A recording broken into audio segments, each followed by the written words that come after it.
सरल वाक्य और संयुक्त वाक्य पढ़ने के बाद अब हम पढ़ते हैं मिश्र वाक्य। ठीक है, मिश्र वाक्य बोलने का क्या अर्थ है?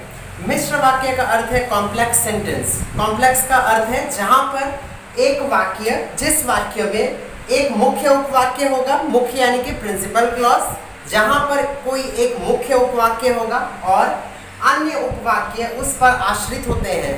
अन्य यानी कि दूसरा उपवाक्य उस पर आश्रित यानी डिपेंड होते हैं। किसी भी वाक्य में जब भी बहुत सारे वाक्यों को एक साथ लिखा जाता है, उपभागों में उन्हें हम उपवाक्य में बांट सकते हैं। ठीक है, जैसे कि उदाहरण है, जैसे ही शाम हुई, जैसे ही शाम हुई बिजली चली गई। ठीक है, यहाँ पे एक उदाहरण है। तो जैसे ही शाम हुई अर्थात शाम होते ही, यानी कि पहला वाला जो उपवाक्य है और दूसरा वाला जो वाक्य है बिजली चली गई, ये इस पे निर्भर है।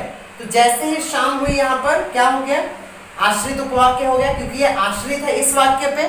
जैसे ही यानी कि श्योर नहीं हम लोग, जब हुआ तब, तो इसीलिए पहला वाला जो दूसरा जो वाक्य है वो पहले वाले वाक्य पे आश्रित है, इसलिए हम इसे कहते हैं आश्रित उपवाक्य। और ये है प्रधान उपवाक्य, बिजली चली गई। यहाँ पर बिजली चले जाने का बात किया जा रहा है, इसीलिए ये प्रधान उपवाक्य है। ठीक है, दूसरा उदाहरण लेते हैं, जब आंधी आई तो धूल उड़ने लगा। ठीक है, तो यहाँ पर जब आंधी आई तो धूल उड़ने लगा, तो यहाँ धूल उड़ने की बात की जा रही है। तो ये प्रिंसिपल क्लॉज हो गया, प्रधान उपवाक्य। और आश्रित किस पे हो गया? जब आंधी आई। जब आंधी आई कि डिपेंड है, इस पे डिपेंड करता है पहला वाला सेंटेंस, पहला वाक्य जो है हमारा।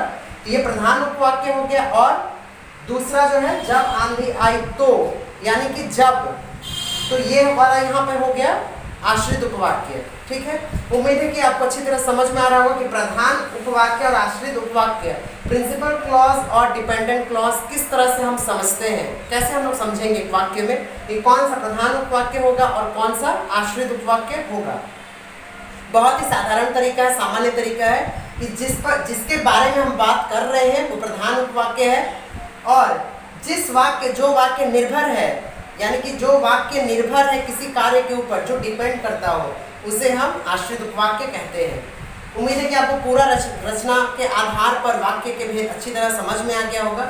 इसके बाद हम अभ्यास करेंगे अपने पाठ्य पुस्तक का। तब तक के लिए धन्यवाद।